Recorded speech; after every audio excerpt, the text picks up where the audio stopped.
So hi everyone. Can I just actually get a show of hands? Where is everyone? Who's students here today? Who are entrepreneurs? First of all, students. Who are students? Okay, most of you. And entrepreneurs? A few? Okay, yeah. And how many of you have actually done any entrepreneurship education or have been involved in that sort of program? Yeah, great. Or at school even? Yeah, a little bit. Okay, great. All right. So as the saying up there says, the future for female entrepreneurs has never looked brighter. And you might have also heard the song lyrics, which is the future is female. And that is the future I think that many of us want to live in, regardless of our gender. And that's a future that's emotionally intelligent and collaborative. It's a future in which we all value the contributions that women and other groups bring to the table. It's a future in which we're linked and not ranked. It's a future that's female. Females are achieving incredible goals across all endeavours, and in the field of entrepreneurship, this is even more so. Entrepreneurship is actually creating jobs of the future, and it's a key driver of our economy. And women, I think, now more so than ever, are really being a key part of this activity. Today, I was actually going to do the panel after this, but you've probably heard some of the insights which we'll go through in a little bit more detail today in terms of the funding and commercialisation. But I wanted to cover three key aspects.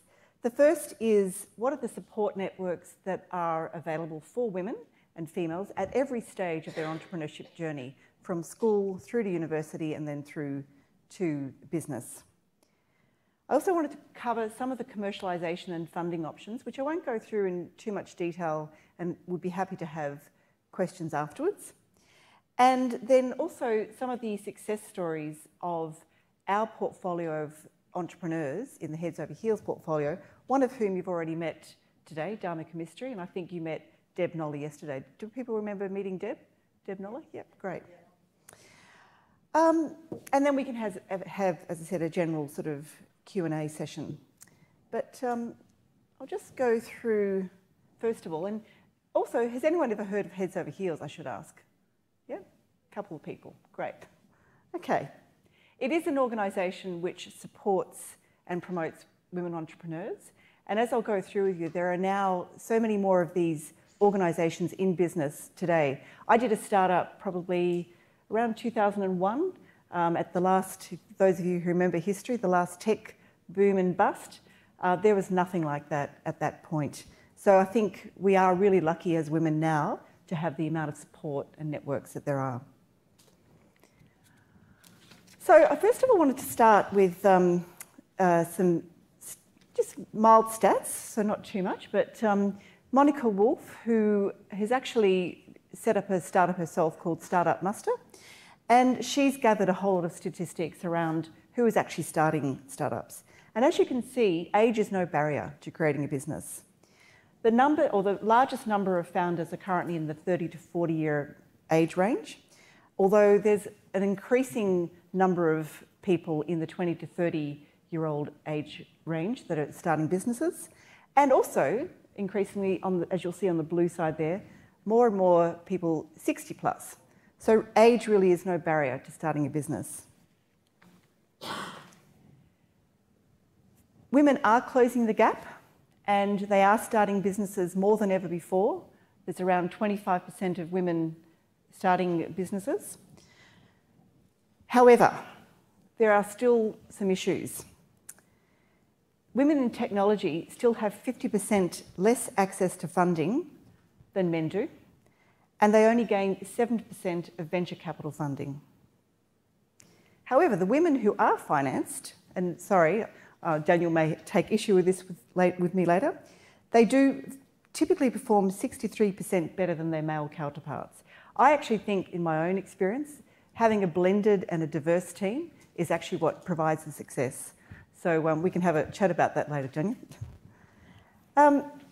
Also, and again, statistically speaking, since 2009, companies with a female leader all went on to beat the industry performance benchmark the next year. And female-led companies had an average 25% annualised return on the MSCI World Index, which is really just a global equity index for those of you who know anything about the stock markets and financial indicators. And there's also a whole lot of other research which backs the performance of companies with gender diversity at the top. Boards with at least one female director are also typically able to outperform companies with no female representation.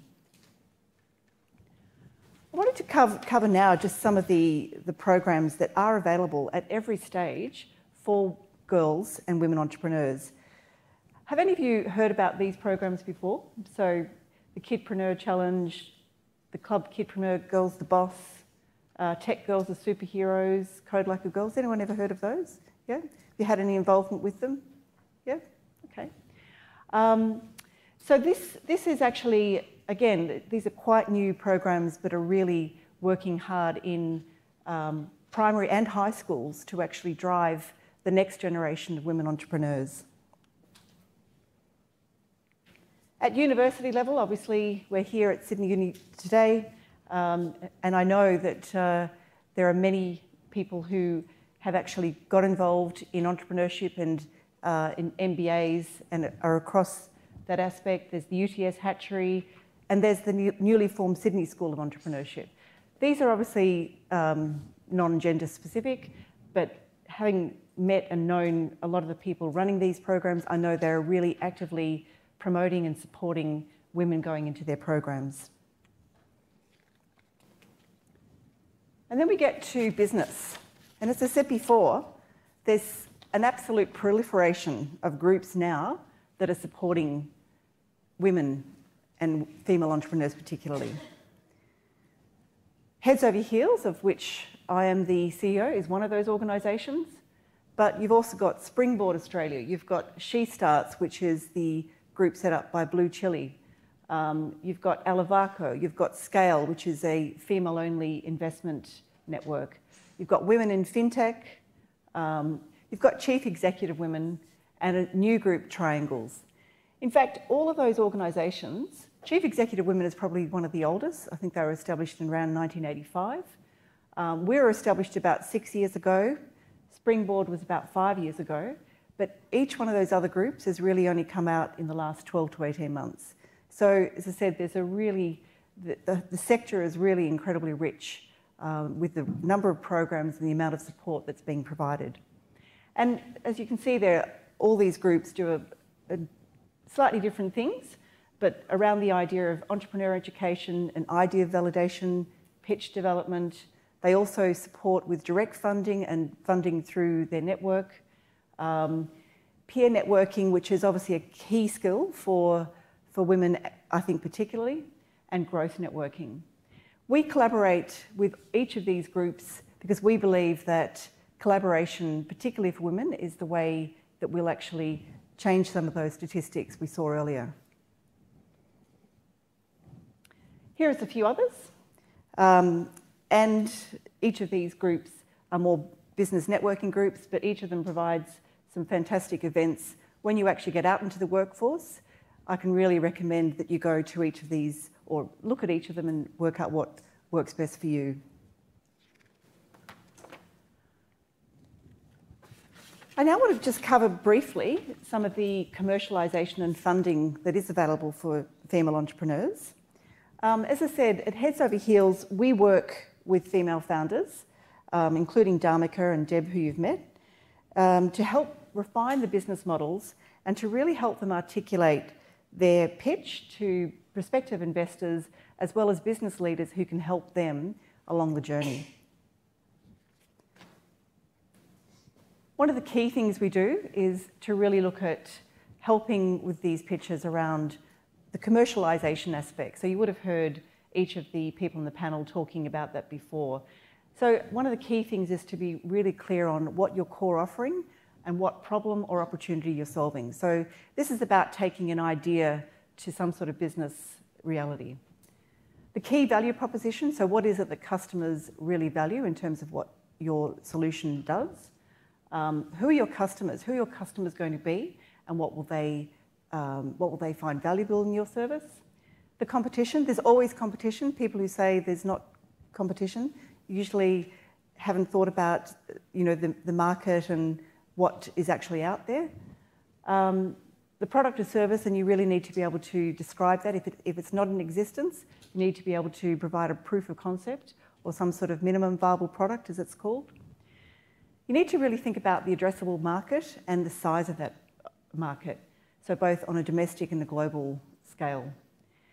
And the go-to-market strategy, how are you actually going to sell this, and what sort of marketing strategy are you going to be using? What's going to be the cost per acquisition of each customer, if that's relevant? The team and your credentials are really critical. If you're presenting your business idea to an investor or a potential group that's going to help you, they want to know who you are and what makes you uniquely positioned to make this company a success. And they'll want to know about your team as well and how each of them actually contribute to that overall business strategy. And then the financials. So even if you're not yet in market, having, I think, a basic understanding of the business, and I think, as Daniel said before, a lot of stuff is available online now. There's lots of programs that are run at university level and other education forums, just outlining those basic sort of key financials around, your revenue, your profit, EBITDA, if that sort of becomes relevant, what your costs are going to be to actually run the business. Okay. The other thing I've used quite a bit, and I'm sure some of the other entrepreneurs here have as well, the Business Model Canvas, which is part of the Business Model Generation. It's a crowd-funded book edited by Alex Osterwalder, if you haven't come across it.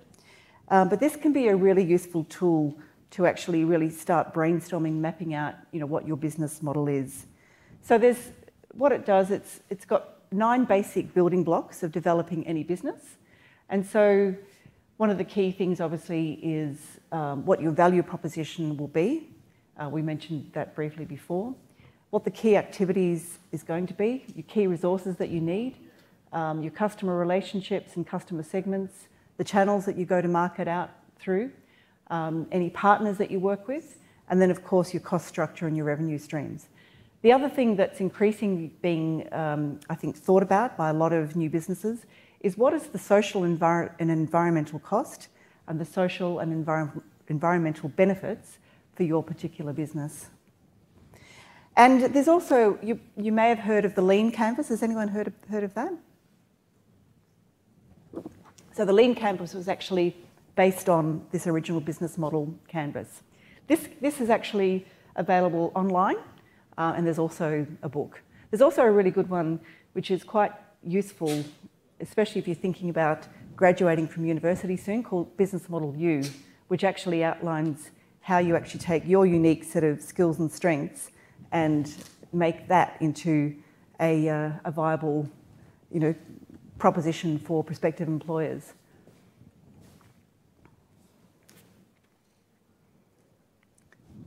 So funding. This is probably difficult for any startup, and you heard from our panel before, both 2 men and 2 women, but I think it's been particularly hard for women. That is changing, as we said. But there are a number of different aspects to funding and commercialisation. You would have heard each of the panel members speak about how they initially bootstrapped their business, and that is about really using your own personal savings, or maybe going to your friends and family for that first initial round. Or it could be credit cards, or it could be, as Gerard said, him busking out in the street. So, but that is really about tapping into your own savings and your own sort of funds to actually get this business off the ground. Sometimes that is the best way to start, particularly if you want to be able to focus on gaining customers and maybe even gain some revenue traction. It can also help you, as you start to develop a business, you'll probably go through a couple of different iterations, which they call pivoting. And it does actually help you to do that without sort of probably outside interference. But again, it's about determining how much funds you actually need to get this business off the ground. It also, I guess bootstrapping, if you can do it for as long as possible, it helps you to retain that equity in your business and stops the dilution of value down the track. Seed financing is usually that, again, that early stage startup amount. The business can be still in the concept stage, and seed capital is there to actually cover the amount of expenses that you need until you start earning significant revenues. Seed money can be from smaller angel investors or friends and family, but there are some risks with that, both professional and personal, to your reputation. So it's important to be clear about what those potential risks of investment might be. Angel investors there is also another key part of the funding sort of timeline. They can do that independently or with a group. Venture capital, which we spoke a bit about through the panel, is probably the most best known form of capital for startups, but that's usually a little bit down the track. And you might have also heard about, has anyone heard about Series A, Series B, Series C rounds? Anyone heard of that? Yep, okay. But yeah, so Series A really just refers to the first round of capital, particularly from a venture capital group that you get. Series B is usually when you're a little more established and you've proven the viability of the business. And then Series C through E is for significant future stages. And in fact, as we sort of talked about in the panel, every business will need capital at some point, regardless of how large they are, to fund, you know, major expansion activities, to fund R&D development, etc. There's also debt funding, and I think Kate spoke about that, that she'd actually looked at that. And look, the other thing I wanted to say as well, and I think a couple of the panel mentioned, there's a lot of different services available now through government. The New South Wales Department of Industry and the groups like Austrade provide a lot of assistance, particularly for women entrepreneurs. There's various grants and loans that are available, export market development grants. So if it's something that you're seriously thinking about in terms of starting a business, just be aware of all of those different avenues and sources of both funding and support that you can achieve. I guess the key thing also, just to finish on this bit with, is it's important to be really clear and transparent with any form of funding, whether it's friends and family, angels, VCs, banks. You're actually playing with somebody else's money, and it's a big responsibility. So I think being transparent and having integrity about that process is really critical, because our reputations are really more important than any amount of funding. I won't talk about crowdfunding too much, just that it is another source of funding and it is democratising the funding process.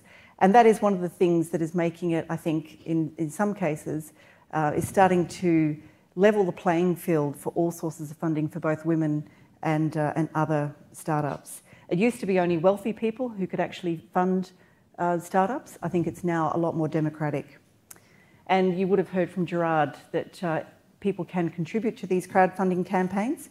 It's not necessarily an easy way to get money, but it is one source. Okay, I'm just going to quickly go through some of the success stories of some of our entrepreneurs that are in the Heads Over Heels portfolio, and then we can take some questions. So Urban U, which is a marketplace for on-demand home services, which is cleaning and gardening, etc. They got their first round of seed funding in October 2015, and in February of this year achieved their first Series A of 1 million. I've actually used this group. Both Elke and Nogga and Elke, who set this business up, were originally executives in Yahoo, and were finding it really difficult to get access to services, and so they set this business up. They're going incredibly well.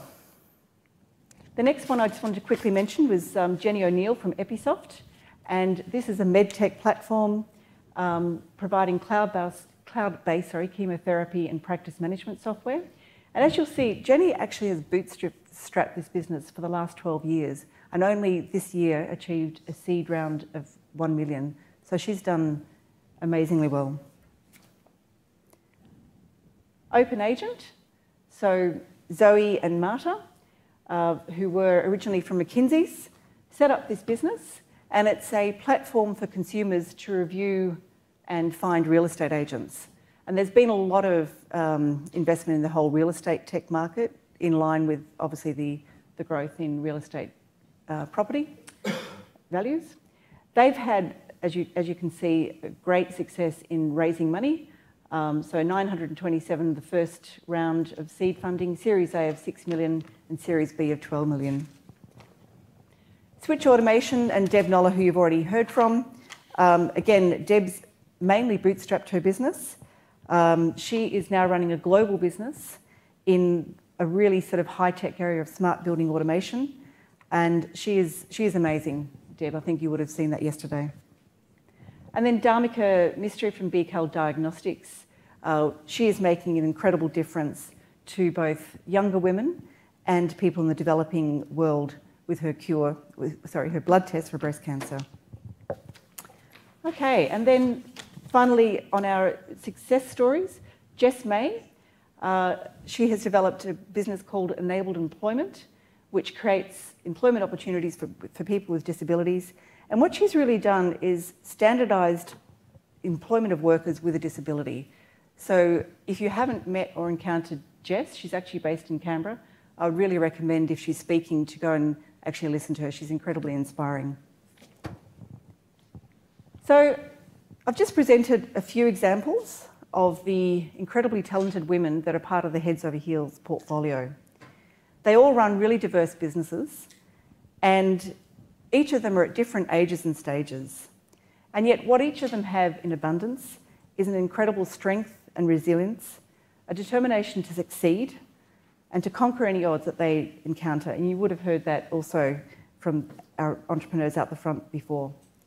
But each of them will tell you it's pretty tough being an entrepreneur. It sounds, glamorous and, raising money, etc. But it can be really tough. You need to have nerves of steel and a pretty thick skin. And they have challenges on a daily basis. That can include everything from the funding stresses we've spoken about, but also their challenges with managing family relationships and friends because they are so engrossed in their businesses. They've had naysayers and people telling them their business is not going to succeed. And they've also had to cope with just the sheer isolation and loneliness that can come with the entrepreneurship journey.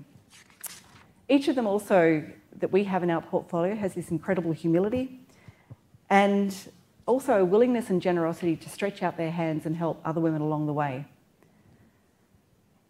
So thank you for listening to me today. I am Fiona Boyd, CEO of Heads Over Heels. I'd like to thank you for your time, and I'm very keen to engage with each of you after this and to take any questions. Excellent. Thank you.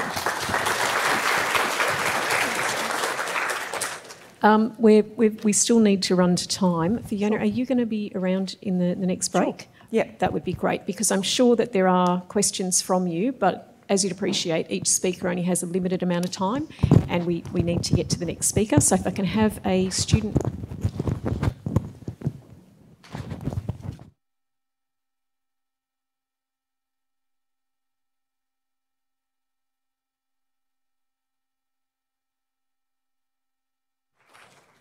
Right, yes. Are you ready to... Okay. Yes. Right. Thanks. Do you want to use the lapel or what do you want to do?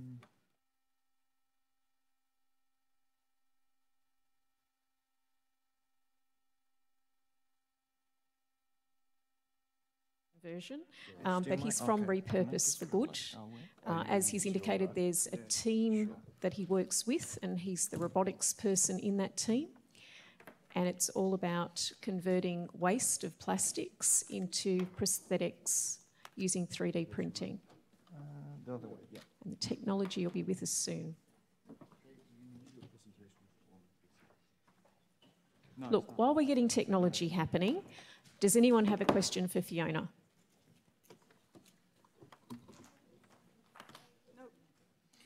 She obviously did an awesome job of giving you all the information that you need. Were there any more of those words that you didn't get, out of today or yesterday that we need to explain? No? Everyone is completely on top of everything. we can send you out pitching on behalf of startups, yeah? And you can start mixing in and networking with them and using all the jargon. No, we have one? Seed funding? Okay, so seed capital usually is right at the beginning, well, usually beyond perhaps the first family and friends round, but it can refer to the first amount of capital or amount of money that you need to actually start your business. So at that point, you may or may not have the business or the product in operation. It may just be a concept, and you get seed funding to actually start you on that journey. So it's before you gain significant revenue, but it can be a little bit loose. So seed capital can be provided by smaller angel investors or smaller VCs, but it's usually just that first bit of funding that you need to start the business.